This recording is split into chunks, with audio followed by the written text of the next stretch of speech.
ठाकुराइन यशोधरा जी ने देखा कि उनकी बहू बरामदे में बहुत उदास बैठी है, तो वह अपनी बहू के पास गई और बहू को संबोधित करते हुए बोली, बहू क्या बात है, तुम बहुत उदास लग रही हो। तुम्हें पता है ना कि तुम्हारा 9वां महीना चल रहा है और इन दिनों तुम्हें खुश रहना चाहिए, और मैं देख रही हूँ कि काफी दिनों से तुम बहुत उदास रहती हो। क्या बात है, कोई परेशानी है तो मुझे बताओ, मगर इस तरह उदास मत रहो। क्या हमारी किसी बात का तुम्हें बुरा लगा? अगर लगा हो तो हमें बताइए, हम अपनी गलती सुधार लेंगे। बहू राज लक्ष्मी ने घबराते हुए कहा, नहीं नहीं माँ जी, ऐसी कोई बात नहीं है, हमें आपकी किसी बात का कोई बुरा नहीं लगा, बल्कि आप तो हमें बहुत प्यार करती हैं। आपने हमें अपनी माँ की कमी कभी महसूस नहीं होने दी। तो बहू फिर क्या बात है जो तुम इस तरह उदास हो? तुम हमें बेहिचक बता सकती हो। राज लक्ष्मी ने अपनी सास की तरफ बहुत गौर से देखा, फिर सकुचाते हुए कहने लगी, माँ आप तो जानती हैं, इससे पहले हम 2 बेटियों को जन्म दे चुके हैं, और अगर इस बार भी बेटी हुई तो हम क्या करेंगे? डॉक्टर ने हमें साफ कह दिया है कि इसके बाद हम कभी माँ नहीं बन सकते। बस यही चिंता हमें दिन रात खाए जाती है। अगर हम इस घर को उसका वारिस नहीं दे पाए तो भानु प्रताप जी इस घर के वारिस के लिए दूसरा विवाह नहीं कर लें। अगर उन्होंने दूसरा विवाह कर लिया तो हम क्या करेंगे? हमारी जिंदगी तो अंधकार में चली जाएगी।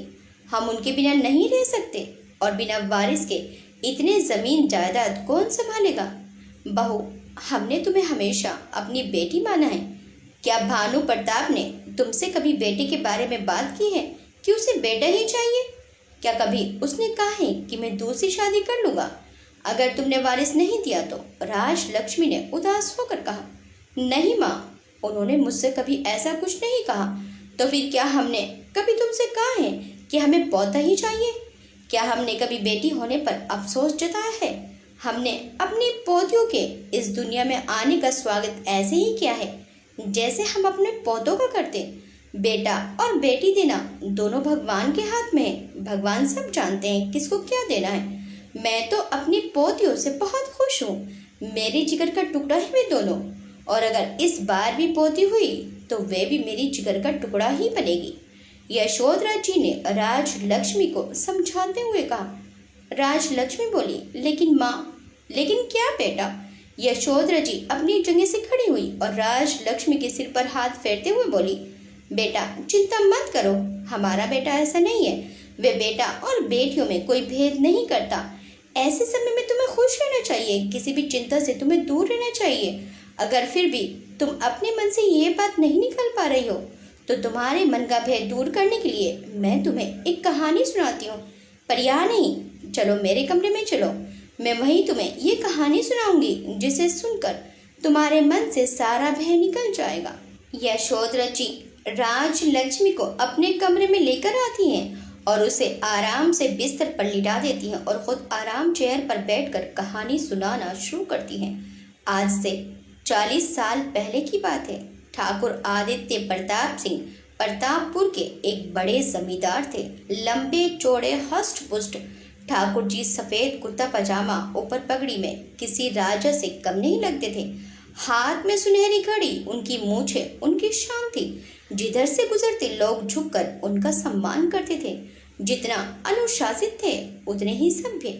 गांव की कोई समस्या हो उसके हल के लिए गांव वाले ठाकुर जी के पास ही जाते थे। वे हमेशा सच का साथ देते थे। उनके न्याय और आदर्श की प्रशंसा दूर दूर के गांव में भी होती थी। साथ ही वे अपने गुस्से के लिए भी जाने जाते थे। गलत बात उन्हें सहन नहीं होती थी। उनके क्रोध का शिकार कोई भी नहीं बनना चाहता था। जो कहते थे वे करके दिखाते थे। धन, वैभव, ख्याति सभी कुछ था उनके पास। उनकी पत्नी यशोधरा भी रूपवान, गुणवान थी। किसी चीज की कमी न थी। कमी थी तो सिर्फ एक बात की। 3 लड़कियों के बाद उन्हें अपने वंश वृद्धि की चिंता सताने लगी थी। अक्सर अपनी पत्नी यशोधरा को दूसरा विवाह करने की धमकी दिया करते थे। अक्सर ही उससे रूखे स्वर में बात करते और उखड़े उखड़े रहते थे। यशोधरा ठाकुर जी के इस व्यवहार से बहुत दुखी रहती थी। यशोधरा भी समझती थी ऊंचे घराने की होने के नाते वे अपने पति की शिकायत किसी से नहीं करती थी और ना ही कभी झगड़ा करती थी। वह भी अच्छी तरह जानती थी कि ठाकुर साहब ऐसा कर भी सकते हैं, परंतु उसकी सहनशीलता और अच्छाई की वजह से ऐसा कोई कदम नहीं उठाते हैं। धीरे धीरे उनकी बड़ी बेटी की उम्र 12 साल की हो गई थी। ठकुराइन को भी अपनी उम्र की चिंता सताने लगी थी। उन्हें भी पुत्र मोह था। पुत्र के बिना मोक्ष की प्राप्ति भी न थी। दिन रात इसी सोच में रहती। पूजा पाठ और ऋषि मुनियों की सेवा और मंदिरों में मन्नत मांगने तथा व्रत और गोपाल सहस्त्र नाम का पाठ में उनके दिन व्यतीत हो रहे थे। उनके घर में काम करने वाले भी मालकिन को दिन रात परेशान और पुत्र के लिए प्रयासरत देखते रहते थे। उनमें से एक बूढ़ी दाई माँ थी जिन्होंने ठाकुर साहब को भी उनके बचपन में पाला पोसा था। एक दिन यशोधरा अपना दुख बांटते हुए दाई माँ के सामने उसका सब्र का बांध टूट गया। उन्होंने दाई माँ को ठाकुर जी के पुनर्विवाह की बात भी बताई। दाई माँ को भी चिंता होने लगी। उन्होंने ठकुराइन को ढांढस बढ़ाया और उन्हें एक वैद्य जी के पास चलने के लिए तैयार कर लिया। वहां जाने और आने में 2 दिन का समय लगने वाला था, तो ठाकुर साहब को बिना बताए जाने का सवाल ही नहीं उठता था। पर और कोई रास्ता नहीं था। किसी तरह हिम्मत करके रात के खाने के बाद यशोधरा ने ठाकुर साहब से दाई माँ के साथ वैद्य जी से मिलने की इच्छा जाहिर की। पहले तो ठाकुर साहब थोड़ी देर तक शांत रहे, फिर बोले, ठीक है, घर में सबको काशी विश्वनाथ जी के मंदिर के लिए बोल दीजिए, क्योंकि काशी नगरी भी पास ही है और महादेव के दर्शन भी कर लीजिएगा। आपके आने जाने का इंतजाम हम कर देते हैं। बच्चों को 4 दिनों के लिए ननिहाल भेज दीजिए। यशोधरा खुश होकर बोली, जी। ठाकुर साहब ने कहा, पिताजी से आज्ञा लेकर जाइएगा। यशोधरा के लिए यह भी एक चिंता का विषय था। अब पिताजी से क्या कहेगी। उसने सारी बातें दाई माँ को बताई। दाई माँ ने आश्वासन दिया कि तुम परेशान न हो, बड़े मालिक से हम बात कर लेंगे। दाई माँ ने बड़े ठाकुर साहब से कहा, जान की सलामती हो तो आपसे एक आज्ञा लेनी है बड़े मालिक। बड़े मालिक बोले, क्या बात है दीनू की माँ। दाई माँ बोली, काशी के पास एक बहुत बड़े वैद्य जी हैं, उनके पास से आज तक कोई खाली हाथ नहीं लौटा है। बड़े मालिक ने हैरान होकर कहा, तो?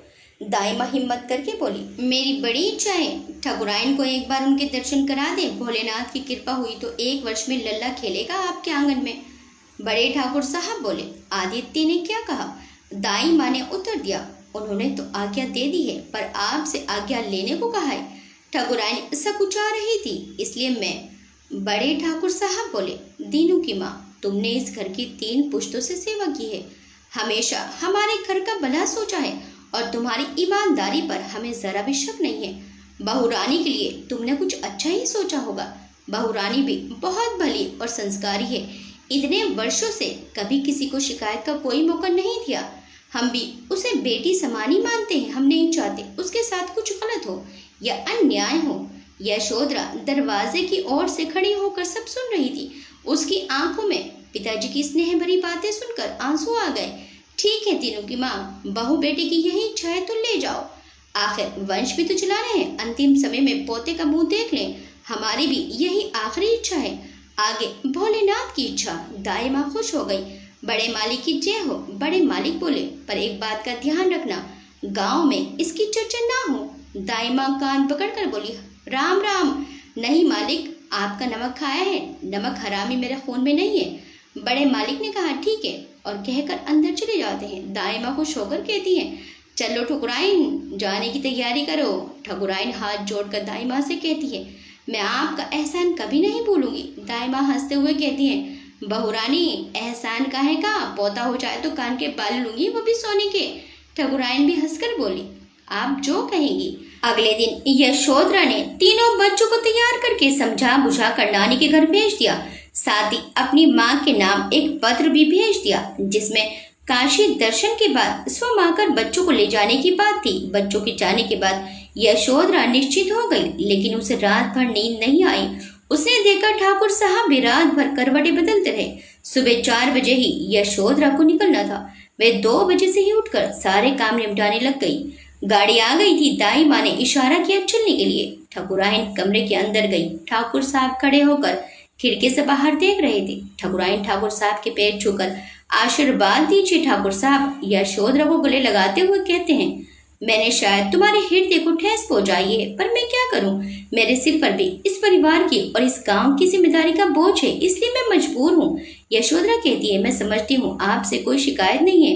परिवार के लिए जो जरूरी है आप कीजिए, पर एक आखिरी कोशिश मुझे भी कर लेने दीजिए। मुझे यकीन है इतने वर्षों की पूजा का फल प्रभु मुझे अवश्य देंगे। दाई माँ आवाज लगाती है, ठकुराइन और ठकुराइन। यशोधरा कहती है, मैं चलती हूँ, अपना ख्याल रखिएगा। ठकुराइन एक सुंदर कदकाठी की सभ्य महिला थी।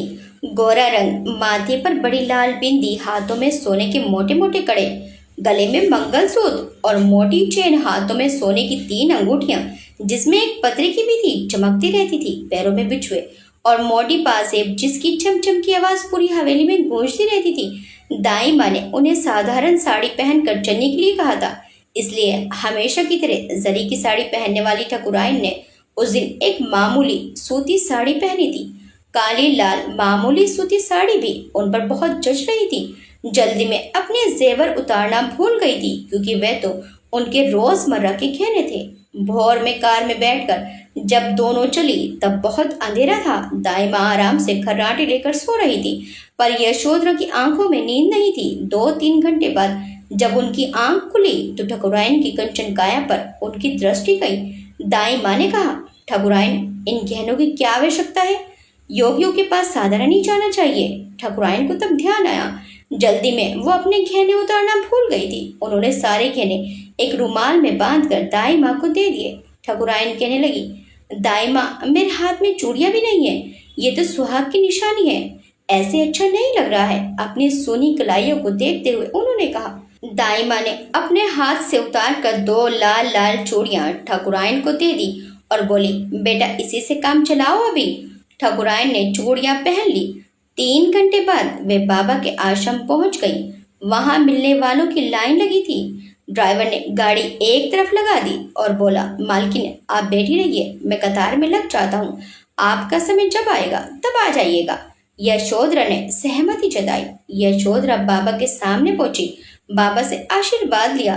बाबा ने कहा, सदा सौभाग्यवती रहो। बाबा ने यशोधरा की कलाई पकड़ी, उसकी नब्ज की जांच कर रहे थे।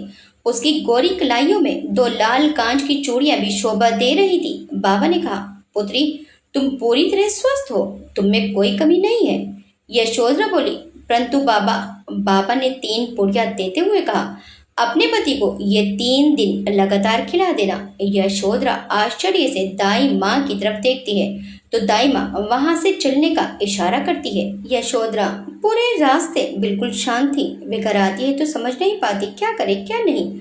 जो बात बाबा ने कही ठाकुर जी को बता नहीं सकती, क्योंकि कमी औरतों में हो सकती है, ठाकुरों में नहीं। सोचकर उसका मन सिहर जाता था। ऐसी बात सुनते ही उनका गुस्सा 7वें आसमान पर होगा। जब से वे घर वापस आई है वह गुमसुम सी हो गई थी, हमेशा अपनी सोच में डूबे रहने लगी थी।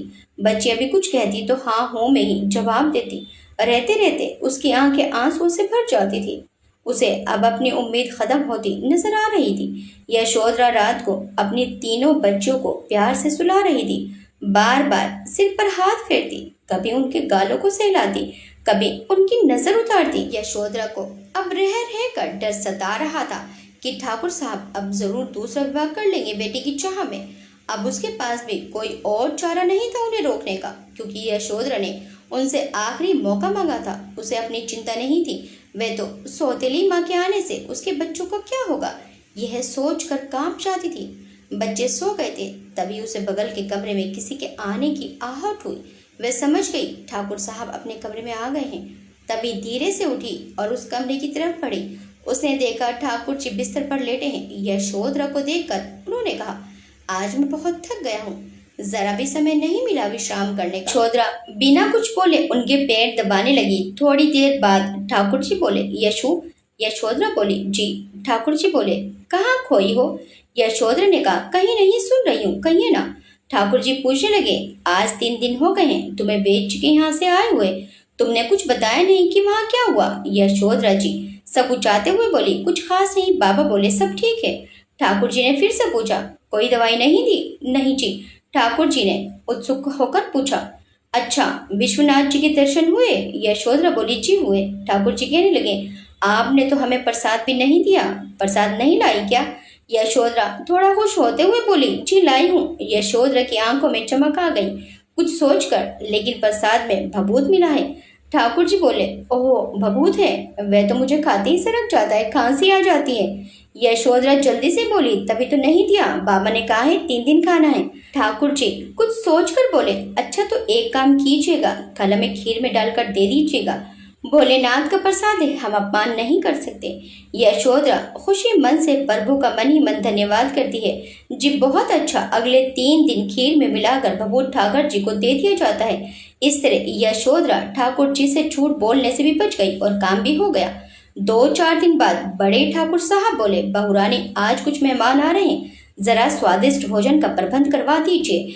यशोधरा ने सिर झुकाकर कहा, जी पिताजी। बड़े ठाकुर साहब बोले, आज कुछ लोग आदित्य को देखने आ रहे हैं। ये सुनते ही यशोधरा के पैर जैसे अपनी जगह पर जम गए, आंसुओं की धारा बहने लगी।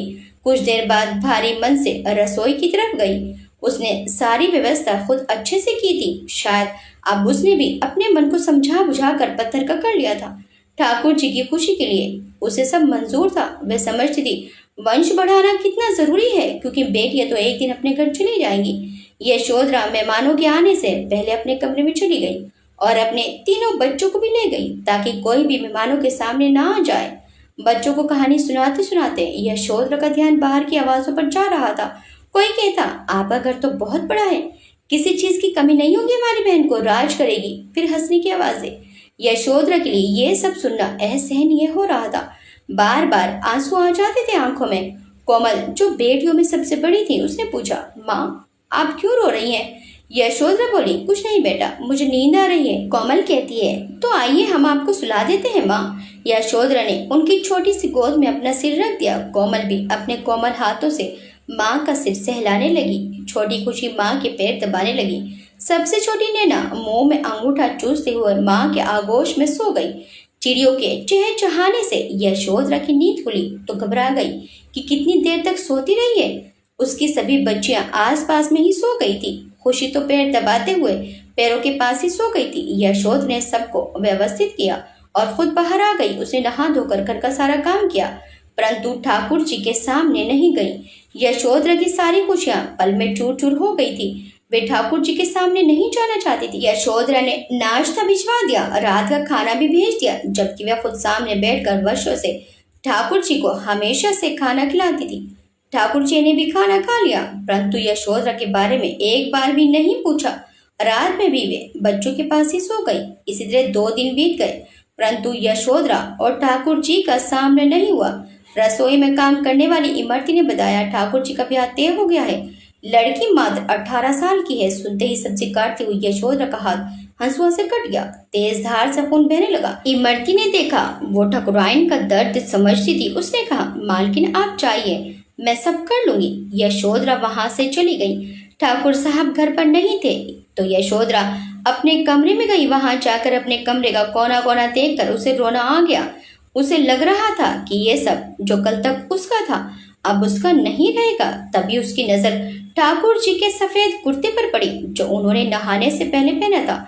यशोधरा ने उस कुर्ते को अपने सीने से लगा लिया। वे ठाकुर जी से बहुत प्रेम करती थी। उनसे दूर होने के ख्याल से ही उसके दिल के टुकड़े टुकड़े हो रहे थे। उनके कुर्ते को हाथ में लेते ही उसके सब्र का बांध टूट गया और वह फूट फूट कर रोने लगी। आज रोते रोते उसने अपने दिल की सारी भड़ास निकाल दी। जब से शादी करके आई थी, किस तरह उसने परिवार की खुशियों के लिए क्या क्या त्याग किया, सब कुछ कहकर रोती जा रही थी। शायद वे ठाकुर जी के सामने कभी कह न पाती, इसलिए ठाकुर जी के कुर्ते से ही सारी शिकायतें कर डाली। मैं आपसे इतना प्रेम करती हूँ कि आपकी खुशी के लिए मुझे अपनी सौतन भी मंजूर है, परंतु मुझे पता नहीं था कि आप मुझसे जरा भी प्रेम नहीं करते। किसने कहा कि मैं तुमसे प्रेम नहीं करता? पीछे से ठाकुर जी ने कहा। ठाकुर जी की आवाज सुनकर यशोधरा हड़बड़ा कर उठ गई। आप कब आए? यशोधरा ने कहा। ठाकुर जी बोले, थोड़ी देर पहले, जब आप मेरे कुर्ते से लिपट कर शिकायत कर रही थी, जो आपने मुझसे कभी नहीं कहा। यशोधरा ने पल के नीचे झुका ली। मुझसे भाग्यशाली तो मेरा कुर्ता ही है, जिससे आप इतना प्रेम करती हैं कि अपने मन की बात तो कहती हैं, शिकायतें करती हैं, झगड़ा करती हैं। मुझे ऐसा सौभाग्य कभी प्राप्त ही नहीं हुआ कि मैं आपका ये रूप देख सकूं। यशोधरा के गाल शर्म से लाल हो गए। बड़ी बड़ी आंखों में आंसू थे। आंखें भी लाल थी और सूजी हुई। ठाकुर साहब यशोधरा के करीब आए। यशोधरा पलंग के किनारे मच्छरदानी का डंडा पकड़े सब ऊंचाई से कुर्ता पकड़े खड़ी थी। ठाकुर साहब यशोधरा के पास आकर बैठ गए। अपने हाथों में यशोधरा का हाथ लेकर बोले, यशु, तुमने अपने आप को देखा है? यशोधरा ने पलके उठाकर ठाकुर जी को सवालिया नजरों से देखा। यशु, मैंने अपनी पूरी जिंदगी में आप जैसी खूबसूरत महिला नहीं देखी। आप तन से ही नहीं मन से भी बहुत खूबसूरत हैं। मेरी माँ बचपन में ही चली गई, उनकी यादें भी नहीं है मेरे पास।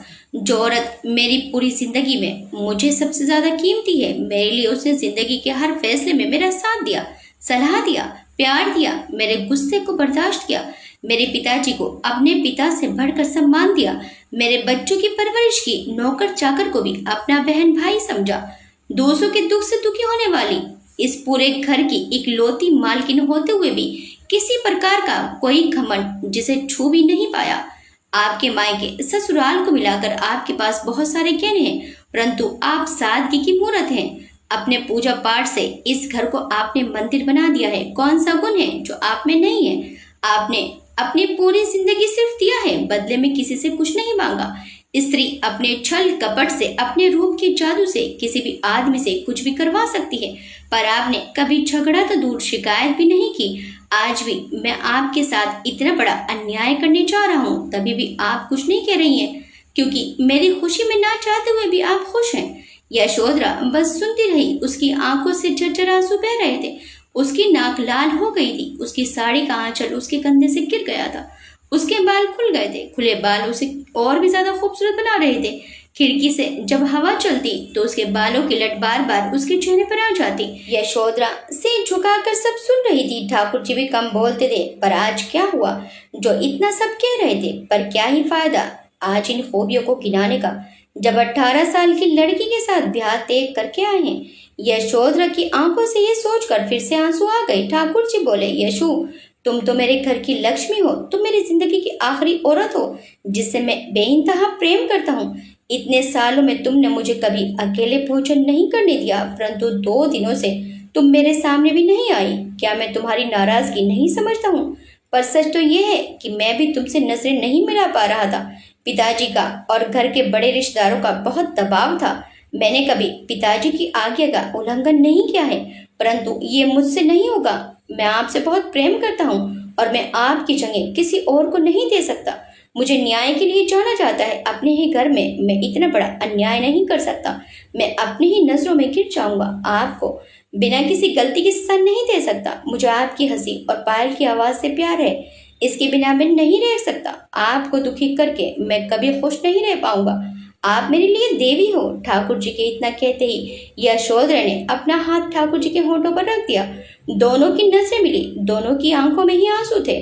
ठाकुर जी ने यशोधरा के हाथ को पकड़कर अपने पास बुलाकर बैठाया और बोले, मुझे ऐसे किसी वंश और बेटे की आवश्यकता नहीं है जो हमारी सारी खुशियों को खत्म कर दे। यशोधरा के माथे पर बल पड़ गए। उसने आश्चर्य से ठाकुर जी की तरफ देखा।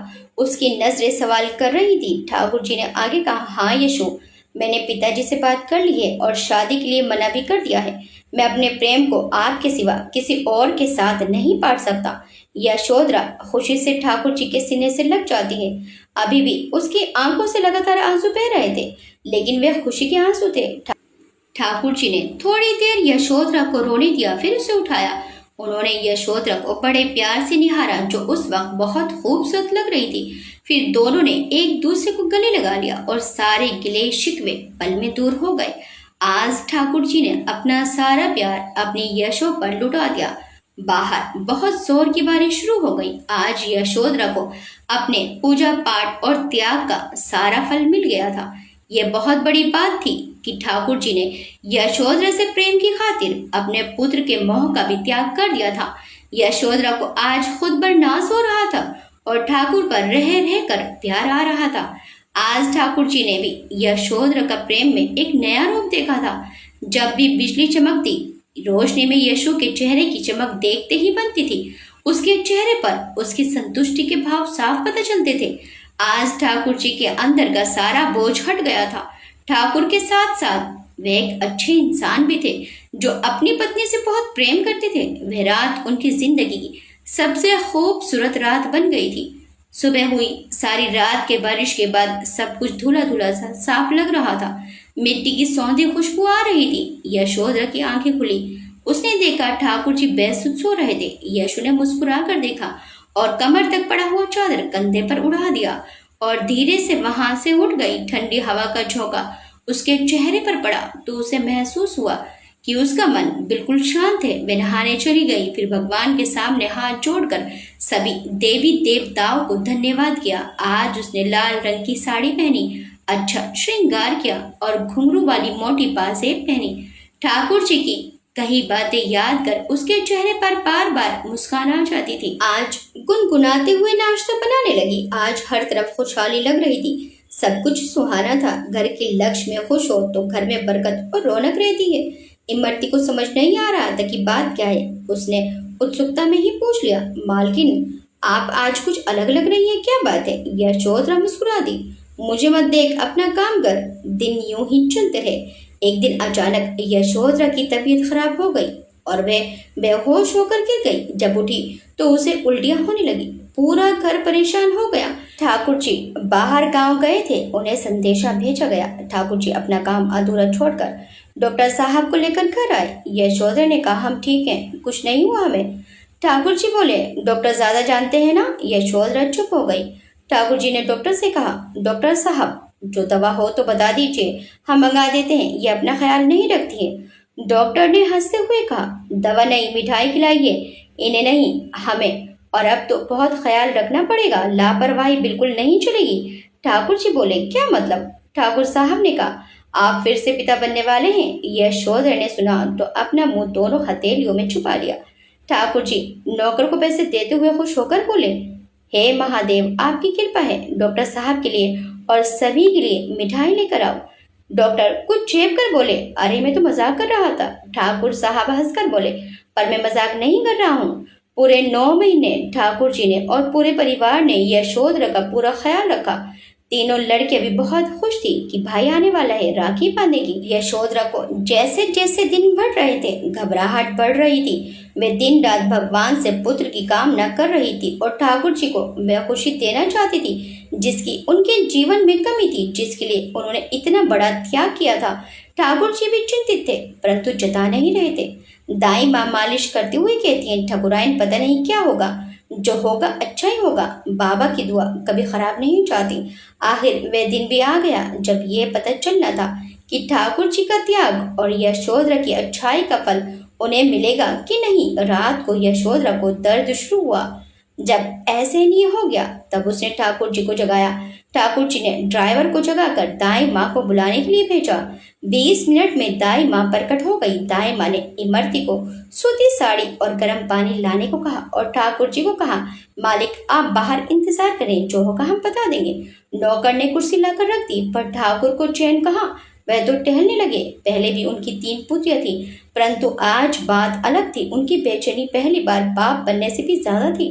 वे अपनी पत्नी से बहुत प्रेम करते थे पर फिर भी कहीं न कहीं उनके अंतर मन में पुत्री चाह भी थी। उनकी हार्दिक इच्छा थी कि इस बार पुत्री हो। पुत्र के जन्म से उनकी प्रतिष्ठा भी जुड़ी थी। उन्हें सिर्फ लड़कियों का पिता कहलाना पसंद नहीं था। मन ही मन भगवान से विनती कर रहे थे, पुत्र की कामना के लिए मनोतिया कर रहे थे। ठाकुर जी ने चिंतित होते हुए कहा, आज इतनी देर क्यों हो रही है? उनकी बेचैनी बढ़ती जा रही थी। उसी के साथ साथ उनके टहलने की रफ्तार भी। इमरती जो कि बाहर खड़ी थी ठाकुर साहब से नहीं रहा गया तो कहा, अरे ओ इमरती, जाकर पता तो कर, इतनी देर क्यों हो रही है? सब ठीक है ना? इमरती ने कुंडा खटखटाया। अंदर से दाई माँ आई तो बहुत परेशान लग रही थी। बोली, इमरती तू जरा अंदर तो आ। ठाकुर जी ने दाई माँ को देखा तो दौड़कर पास आए। उन्होंने पूछा, दाई माँ सब ठीक तो है ना? दाई माँ को रुआंसी देख कर ठाकुर जी फिर से बोले, बोली दाई माँ क्या हुआ, कोई परेशानी है क्या? दाई माँ ने घबरा कर कहा, क्या बताऊं लल्ला, नाल बच्चे के गले में फंस गई है। बच्चा उल्टा भी है, बच्चे का वजन भी ज्यादा है। बहुत देर से कोशिश कर रही हूँ। आज इतने वर्षों में पहली बार है कि मुझे भी डर लग रहा है कहीं कुछ अनर्थ ना हो जाए। दाई माँ के मुंह से अनर्थ सुनकर ठाकुर साहब घबरा जाते हैं। अब ठाकुर साहब घबरा कर पूछते हैं, अनर्थ? कैसा अनर्थ? दाई माँ साफ साफ बताइए। मालिक, बच्चा आधा फंसा हुआ है, गले में नाल लिपटी हुई है। ठकुराइन बहुत दर्द बर्दाश्त कर रही है। पर अब ताकत नहीं बची है उनमें, वे बेहोश हो रही है। मुझे डर है कि कहीं हम एक को ना खो दें। ठाकुर साहब बोले, मतलब दाई माँ? मतलब ये मालिक, दाई माँ ने डरते हुए कहा, शायद माँ और बच्चे में से एक ही बचे। ठाकुर साहब की आंखें अनर्थ और आशंका से फैल गई। नहीं नहीं, ऐसा मत कहिए, मैं किसी को भी खो नहीं सकता, दाई माँ ने चिंतित होकर कहा। ठाकुर जी, आप डॉक्टर साहब को बुला लीजिए। डॉक्टर साहब तो कल ही शहर गए हैं, 2 दिन बाद आएंगे दाई माँ। दाई माँ अब घबरा कर कहती हैं, हे भगवान, अब तुम ही रक्षा करो, और हाथ जोड़कर प्रभु से प्रार्थना करने लगती हैं। तभी इमरती भागती हुई आई। दाई माँ, जल्दी चलिए, मुझसे देखा नहीं जा रहा है, ये कहकर वे पपक पपक कर रोने लगती है। उसका रोना देखकर ठाकुर जी भी घबरा गए। दाई माँ जल्दी से अंदर गई। दाई माँ, ठकुराइन क्या हुआ? आप क्यों परेशान हैं? सब ठीक हो जाएगा, मैं हूं ना, आपको कुछ नहीं होने दूंगी। यशोधरा दर्द से कहारते हुए बोली। दाई माँ, मेरा अंतिम समय आ गया है, आप मुझे बस इतना बताइए कि क्या हुआ है। दाई माँ, बच्चा उल्टा है परंतु स्वस्थ है, बस थोड़ी देर और लगेगी, आप परेशान ना हो। यशोधरा बोली, मैंने सुना आपने बाहर ठाकुर जी से कहा है कि दोनों में से कोई एक ही बच पाएगा। दाई माँ, अब बच्चे को बचाइए, अगर वे लड़का है तो ठाकुर जी का वंश बढ़ेगा, और अगर लड़की है तो मैं ठाकुर जी का सामना करने के लिए जीवित नहीं रहना चाहती हूँ। मेरी अंतिम इच्छा मानकर कृपया मुझे बताइए कि क्या हुआ है। दाई माँ रोते हुए कहती हैं, लड़का है मालकिन। यशोधरा की आंखों में खुशी के आंसू बहने लगे। दाई माँ कोशिश में लगी थी, माँ और बच्चे दोनों अपने सुध खो रहे थे। दाई माँ के भी हाथ पांव फूल रहे थे। अब उनके सामने समस्या थी कि किसे बचाएं किसे नहीं। यशोधरा ने तो कह दिया कि बच्चे को बचाइए। दाई माँ हिम्मत करके कहती है, ठकुराइन, बस मुझे एक पल का समय दीजिए, मैं अभी आई, आस न छोड़िएगा। दाई माँ दौड़ते हुए बाहर गई। ठाकुर जी सर पर हाथ रखकर बैठे थे, उनकी आंखें लाल थी। दाई माँ को देखकर उनके पास दौड़ कर आए। दाई माँ ने ठाकुर जी से कहा, मालिक, समय बहुत कम है, सब आपके हाथ में है, मैं बहुत दुविधा में हूँ, माँ या बच्चा, मुझे कुछ समझ में नहीं आ रहा। ठाकुर जी बोले, दाई माँ, इसमें आपको सोचना क्या है, यशोधरा को बचाइए। दाई माँ घबरा कर कहती हैं, लेकिन बच्चा एक लड़का है, मालकिन ने कहा है कि मैं बच्चे को बचाऊं। ठाकुर की आंखों में आंसू आ गए। कैसे कठिन परीक्षा ले रहे हो प्रभु। दाई माँ, मेरा जवाब नहीं बदलेगा, आप यशु को बचाइए। जो बच्चा आज आया है, मुझे उससे इतना प्रेम नहीं कि मैं उसके लिए अपनी यशोधरा की हत्या कर दूं। यशोधरा मेरा प्रेम है, मैं उसके बिना नहीं रह सकता, भले ही मुझे निवंश रहना पड़े। मैं ऐसे बालक की शक्ल भी जीवन भर नहीं देखूंगा जो अपनी माँ की मौत का कारण बने। आप जाइए दाई माँ, मेरा फैसला नहीं बदलेगा, न मुझे अपने फैसले पर कभी अफसोस होगा। खुद को कठोर करते हुए ठाकुर जी ने कहा। दाई माँ जल्दी अंदर गई। अब उन्हें पता है कि क्या करना है। उन्होंने भी मन पक्का किया और अपने विश्वास के साथ आगे बढ़ी। आज दाई माँ की भी परीक्षा ही है। ठकुराइन को जगा कर रखना बहुत जरूरी था। एक नई ब्लेड को आग में गर्म करते हुए दाई माँ ने यशोधरा को आवाज दी, ठकुराइन, ओ ठकुराइन, अब तक इतना सब झेला, आज हार मान रही हो? ठकुराइन बोली, दर्द से नहीं दाई माँ, हार नहीं मान रही हूँ, मेरी जिम्मेदारी पूरी हुई, अब मैं चैन से मर सकती हूँ। ठाकुर जी अब दूसरा विवाह नहीं करेंगे। दाई माँ ने व्यंग से कहा, वाहारी ठकुराइन, तू तो बड़ी होशियार समझती है खुद को। जब तू मर जाएगी तो ऐसे दूध मुहे बच्चे को कौन पालेगा। दाई माँ ने धीरे से देखा। ठकुराइन ने आंखें खोली। दाई माँ मन ही मन मुस्कुराने लगी। तुमने क्या सोचा ठकुराइन, लड़का होने से ठाकुर जी दूसरा ब्याह नहीं करेंगे? अब तो दूसरा ब्याह ना चाहते हुए भी मजबूरी में करना पड़ेगा। क्यों ही मरती, इन चारों बच्चों को कौन संभालेगा? कोई मर्द बिना औरत के नहीं रह सकता, बच्चों को संभालने के बहाने ही सही। दूसरा विवाह तो अब होकर ही रहेगा। दाई माँ ने फिर आगे कहा, फिर कौन कैसा आए ये तो प्रभु ही जानते हैं। पता नहीं बिन माँ के बच्चों के साथ कैसा व्यवहार करे, कौन उसे रोकेगा। ठाकुर जी घर में तो रहते नहीं, पूरा दिन मासूम बच्चे और सौतेली माँ। यशोधरा ने दाई माँ की बात सुनकर घबराकर कहा, नहीं नहीं, ऐसा मत कहिए, मैं चैन से मर भी नहीं पाऊंगी। दाई माँ बोली, तो मत मरो ना ठकुराइन।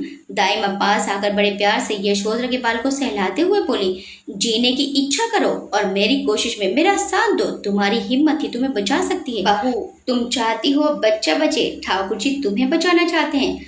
ठाकुरायन ने सुना तो आश्चर्य से दाई माँ को देखा। हाँ बहू, मालिक आपसे बहुत प्रेम करते हैं, बच्चे का मोह नहीं है। उन्होंने कहा, ऐसे बच्चे की शक्ल भी नहीं देखेंगे। यशोधरा कहती है, नहीं नहीं। दाई माँ आगे कहती है, तुम क्या चाहती हो? मैं तुम दोनों को बचाना चाहती हूँ, पर तुम्हें मेरा साथ देना होगा। जिंदा रहोगी तभी ना मुझे कान के बाले दोगी। दाई माँ, ठाकुरायन, इमरती सब डरे हुए थे, कभी भी कुछ भी हो सकता था, पर तीनों एक साथ मुस्कुरा दिए। मैं बच्चे को बचाने की कोशिश करती हूँ, पर तुम्हें खुद को बचाना होगा और मेरा साथ देना होगा। आज मैं वह करने जा रही हूँ जो पहले कभी नहीं किया। गरम ब्लेड को फूंक मारकर ठंडा करते हुए दाई माँ बोली, तुम्हें बहुत कष्ट होगा, पर तुम्हें सहना होगा, नहीं तो जो भविष्य में इन बच्चों के साथ होगा तुम परलोक से भी नहीं देख पाओगी। ठाकुरायन ने एक सांस भरी और जोश के साथ बोली, आपको जो करना है कीजिए माँ, अब आप मेरी एक आह भी नहीं सुनेगी। दाई माँ का विश्वास भी बढ़ गया। दाई माँ और इमरती की नजरें मिली, दोनों थोड़ा मुस्कुराई। ठाकुरायन को जोश दिलाने का फायदा हुआ। अच्छा उल्टा था, सर में उसके नाल फंसी थी। दाई माँ ने भगवान का नाम लिया और इमरती को पैर पकड़ने का इशारा कर दिया। इमरती ने जैसे ही पैर पकड़े, यशोधरा ने आंखें मूंद ली। जब मैं कहूँ तो जोर लगाना बहू। यशोधरा, हम। दाई माँ ने सावधानी से चीरा लगाते हुए कहा, जोर लगाओ बहू। यशोधरा ने अपनी सारी ताकत लगा दी। दाई माँ ने बच्चे को जन्म दिला दिया। बच्चे के गले से नाल निकाल दिया, जल्दी से नाल काट कर गांठ लगाया। इमरती को इशारा किया। यशोधरा का भी खून साफ करके दवा लगाने का जो उससे पहले ही समझा दिया था।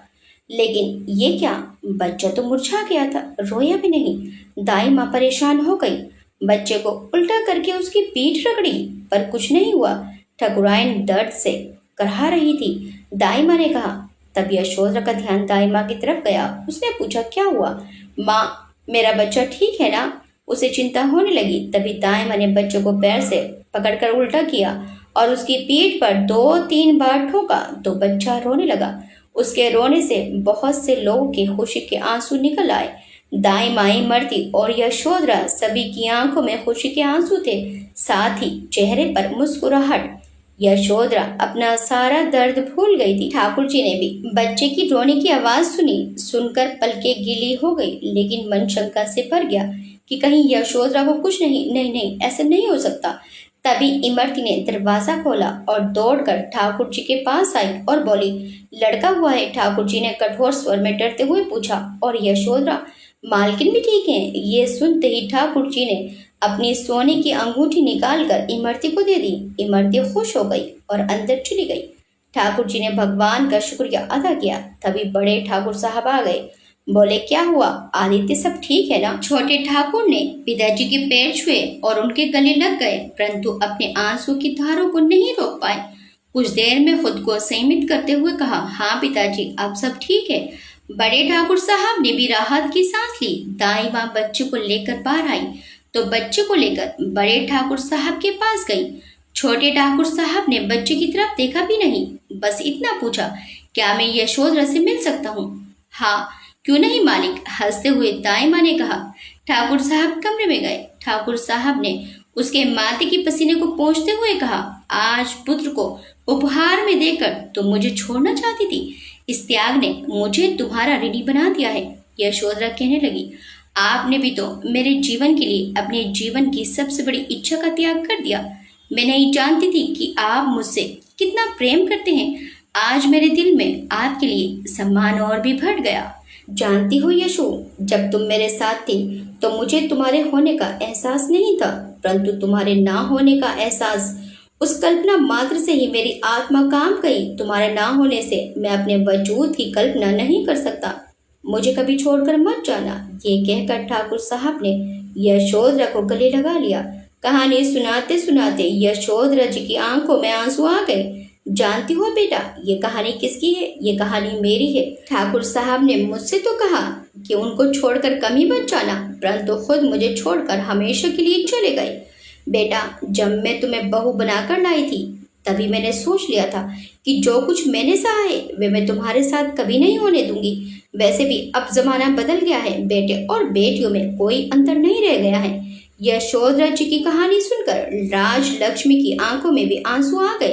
वह भी कहने लगी, माँ, वह तो पिताजी थे जो आपसे इतना प्यार करते थे, क्या भानु जी भी मुझसे इतना ही प्यार करते हैं? हाँ बेटी, भानु भी तुमसे बहुत प्यार करते हैं। अगर तुम्हें हम पर भरोसा नहीं है तो चलो भानु की भी हम एक परीक्षा लेंगे, तब तुम्हें खुद ही पता चल जाएगा कि वह तुमसे कितना प्यार करता है और उसे तुम ज्यादा प्यारी हो, बेटा नहीं। राज लक्ष्मी के चेहरे पर थोड़ी राहत नजर आ रही थी। यशोधरा जी उसे अच्छी तरह समझा बुझाकर अपने कमरे में आ गई और वह अतीत की यादों में फिर से खो गई। कुछ दिनों बाद बच्चे के जन्म का समय नजदीक आ गया। राज लक्ष्मी की तबीयत खराब हुई तो यशोधरा जी और भानु प्रताप सिंह उसे हॉस्पिटल लेकर दौड़े। हॉस्पिटल पहुंचते ही यशोधरा जी ने डॉक्टर से अकेले में मुलाकात की और कुछ समय बाद डॉक्टर भानु प्रताप के पास आई और कहने लगी, आपकी पत्नी की कंडीशन बहुत खराब है। हम बच्चे और माँ में से किसी एक को बचा सकते हैं, बताइए कि किसे बचाना है। ये सुनते ही भानु प्रताप सिंह घबरा गए। यशोधरा जी भी वहीं खड़ी थी और अपने बेटे के चेहरे को ध्यान से देख रही थी। बिना कुछ सोचे ही भानु प्रताप सिंह ने कहा, आप मेरी पत्नी को बचाइए। तभी डॉक्टर ने कहा कि सोच लीजिए बेटा है और आपकी पत्नी इसके बाद फिर कभी माँ नहीं बन पाएगी। अगर आपने बेटे को खो दिया तो आपके पास बस 2 बेटियां ही रह जाएंगी। अगर आप चाहें तो अपने बेटे को बचा सकते हैं। भानु प्रताप सिंह ने बिना एक क्षण सोचे कहा, ये आप कैसी बातें कर रही हैं? मैं अपनी पत्नी से बहुत प्यार करता हूँ, मुझे मेरी पत्नी चाहिए। मेरे पास 2 बेटियां हैं, वे किसी भी तरह बेटों से कम नहीं है। मुझे बेटा नहीं चाहिए, आप मेरी पत्नी को बचाइए। यशोधरा जी के हाथ में मोबाइल था और लाइन पर राज लक्ष्मी थी और सारी बातें अपने कानों से साफ साफ सुन रही थी। अपने पति का प्यार देखकर उसकी आंखों से आंसू बह रहे थे। यशोधरा जी ने अपने बेटे के कंधे पर हाथ रखा और फिर अंदर लेबर रूम में अपनी बहू के पास आ गई। यशोधरा जी की आंखों में भी खुशी के आंसू थे कि उनका बेटा भी अपने पिता के जैसा ही है। राज लक्ष्मी के पास आकर यशोधरा जी ने उसके सिर पर प्यार से हाथ फेरा और कहने लगी, क्यों बेटा, मैंने कहा था ना कि हमें बेटे और बेटी से कोई फर्क नहीं पड़ता। अब तुमने अपने कानों से सारी बात सुन ली ना। मेरा बेटा तुमसे कितना प्यार करता है कि उसे बेटे की जरूरत ही नहीं है, उसे बस तुम्हारा साथ चाहिए। भगवान जो भी दे वे हमें मंजूर है। राज लक्ष्मी अब बहुत खुश थी, उसकी खुशी का कोई ठिकाना नहीं था। यशोधरा जी लेबर रूम से बाहर आ गई। कुछ घंटे बाद नर्स उनके पास दौड़ी हुई आई और कहने लगी, मुबारक हो, आपको पोता हुआ है। और भानु प्रताप सिंह के पास जाकर कहने लगी, मुबारक हो, आपको बेटा हुआ है। भानु प्रताप सिंह ने अपनी जेब से बहुत सारे रुपए निकाले और नर्स को थमा दिए। भानु प्रताप सिंह ने राज लक्ष्मी के बारे में पूछा कि मेरी पत्नी कैसी है, तो नर्स ने कहा कि वे बिल्कुल ठीक हैं, माँ और बेटा दोनों ठीक हैं। भानु प्रताप सिंह की आंखों में आंसू आ गए। अभी कुछ घंटे भानु प्रताप सिंह के लिए बहुत भारी गुजरे थे। एक एक पल एक एक सदी के बराबर लग रहा था। भानु प्रताप सिंह ने नर्स से कहा, क्या मैं अपनी पत्नी से मिल सकता हूँ? तो नर्स ने कहा, जी आप मिल सकते हैं। भानु प्रताप सिंह राज लक्ष्मी से मिलने के लिए गए तो घबरा कर कहने लगे, राज, आज मैं बहुत घबरा गया था। अगर तुम्हें कुछ हो जाता तो फिर मैं क्या करता, किसके सहारे जीता? मुझे तुम्हारे बिना रहने की आदत नहीं रही। मैं तुमसे बहुत प्यार करता हूँ, मुझे बच्चा नहीं चाहिए, मुझे बस तुम्हारा साथ चाहिए। और राज लक्ष्मी को गले से लगा लिया। राज लक्ष्मी मन ही मन फूली नहीं समा रही थी, उसकी आंखों से खुशी के आंसू बहे जा रहे थे। आज उसकी सास ने जो किया था वह कमाल था। दोनों पति पत्नी के बीच छिपे हुए प्रेम को उसकी सासू माँ ने बाहर ला दिया था। तभी यशोधरा जी और डॉक्टर दोनों हंसते हुए अंदर आती हैं। डॉक्टर साहिबा और यशोधरा जी को हंसते हुए देखकर भानु प्रताप सिंह अचंभित हो जाते हैं कि उनकी पत्नी की तो तबीयत खराब है और ये दोनों हंस रही हैं। तभी डॉक्टर साहिबा भानु प्रताप सिंह की नजरों को देखकर समझ जाती हैं और कहती हैं, भानु जी, आपकी पत्नी और बेटा दोनों ही सही थे। माँ और बच्चे में से किसी एक को बचाने के बारे में मैंने आपसे झूठ बोला था और ये सब आपकी माता जी ने मुझसे करवाया है, मेरी इसमें कोई गलती नहीं है। भानु प्रताप सिंह अचंभित होकर अपनी माँ की तरफ देखते हैं तो यशोधरा जी मुस्कुराकर कहती हैं कि बेटा, अब मैं क्या करती, मेरी बहू को विश्वास ही नहीं हो रहा था कि मेरा बेटा तुमसे कितना प्यार करता है। उसे विश्वास दिलाने के लिए मुझे ये सब नाटक करना पड़ा। अब देखा इस नाटक में कितना फायदा हुआ है। अब तुम्हें भी पता चल गया है ना कि तुम्हारे जीवन में तुम्हारी पत्नी का क्या स्थान है। अब भानु प्रताप सिंह कभी अपनी माँ को देखते, कभी अपनी पत्नी को देखते और कभी डॉक्टर साहिबा को देखते। जब उनकी सब कुछ समझ में आ गया तो खुद भी खिलखिलाकर हंस पड़े। एक दिन में ही राज लक्ष्मी को हॉस्पिटल से छुट्टी मिल गई और भानु प्रताप सिंह उन्हें खुशी खुशी अपने घर ले आए और अब राज लक्ष्मी के मन को पूर्ण संतुष्टि मिल गई थी। ठाकुर आदित्य प्रताप सिंह और ठाकुर भानु प्रताप सिंह का निर्णय आपको कैसा लगा? आपके सामने ये स्थिति आती तो आप क्या फैसला लेते? हमें कमेंट करके जरूर बताइएगा। ये कहानी आपको कैसी लगी ये भी कमेंट करके जरूर बताइएगा। वीडियो अच्छी लगी तो वीडियो को लाइक शेयर सब्सक्राइब करना मत भूलिएगा। मिलते हैं नेक्स्ट टाइम एक अच्छी सी कहानी के साथ। Till then bye bye.